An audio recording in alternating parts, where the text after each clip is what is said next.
Okay, Nikki, we are heading into 2026 USA Indoors, and you have been running and gunning. Tell me what the plan is for this weekend. I don't even know the plan. I think I'm just gonna go race and see. Like my coach always tells me to trust my instincts. So it's like you can kind of go into a race with a plan of like, oh, I want to take it with 800 to go, or maybe I want to take it with 200 to go. But like you don't really know until it's happening. So I think my plan is to have no plan and just go out there and race and trust my instincts. So I think I have like that's kind of my superpower is my instincts and my experience because I've just been doing this for so long. So yeah, I'd love to give you my race plan or a plan, but I really don't have one. So yeah, I think I'm excited though. This is like, God, I don't even know how many indoor championships I've done, but I'm excited. This feels like an exciting year, and I think I'm really excited for Indoor Worlds. I obviously have to make it there first, but I think I'm just in a really good spot to, do something special this season. I want to expand on what you said, like your instincts, your experiences, your superpower. I've spoken to you obviously a plethora of times before, and you've told me that your kick is your superpower. So let's combine. Like, you can't claim every superpower, Nikki. But I mean, it's giving like Marvel.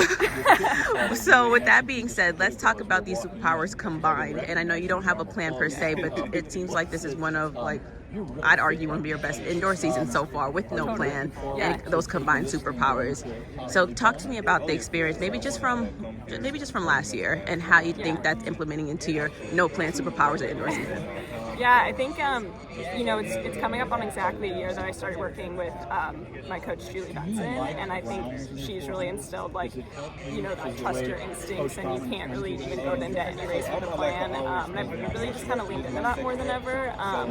And I've run a lot of 1500s in the past year, and I've kind of run them all in very different ways. And I think that just helps my confidence of no matter how this race goes, I have all the tools, or I've seen, I don't want to say I've seen everything, but I've seen a lot, I'm getting old, which I think is great because you just have so much experience just stacking on each other. So, but as far as like superpowers go, I think there's just three things that make a really good 1500 runner. It's like your strength, your speed, and then your tactics. And like I said, my kick's my superpower, so my speed, and then I think instincts are kind of tied to tactics. Like I think 2 out of those 3 things I'm like really good at, and then the third one, the strength, is like something I've just been trying to develop more and more. It's like an area I can grow in.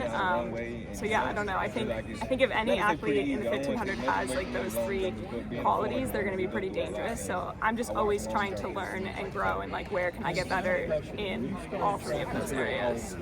I see a running trend in track and field where people are essentially, obviously, like breaking the stigma that with age comes decline. But you see, like with the Emily Infields of the world, the Lila Muhammad, they're just getting better. And you said, like, as you're getting older, it seems as though you're also getting wiser. So for you, how does age act as an advantage?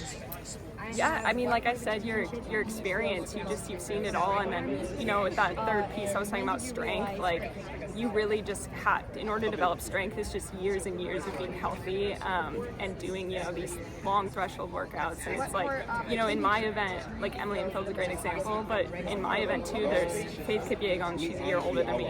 Georgia Bell is a year older than me.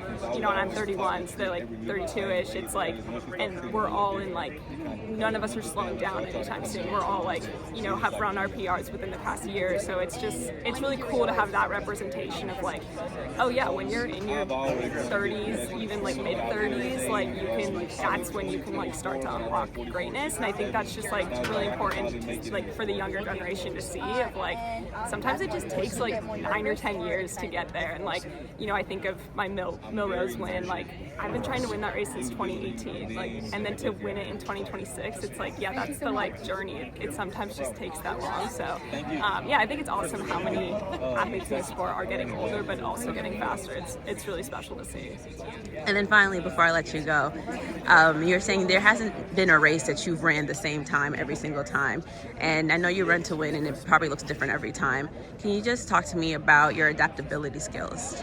Yeah, I think I said something the other day that I really liked. It was like, you're never going to feel ready, because ready isn't a feeling, it's a decision. And so I think just learning that, like in every race, there's not going to be a moment where I'm like, okay, I'm ready to kick. It's just like deciding, like, okay, I'm gonna go now because this feels right. And so, yeah, I don't know if that answers your question, but it's just kind of like you have to try something in order to learn something, and like to see, okay, I went with 600 to go 2 weeks ago, and wow, I've never done that before, but I could do it, and I was strong enough to like hold people off. So yeah, I think you just have to be a little bit fearless and not be afraid to try new things, and you can't wait to be ready. Sometimes you just have to take the leap and see if it works. All right. Good luck this weekend, Nikki. Thank you.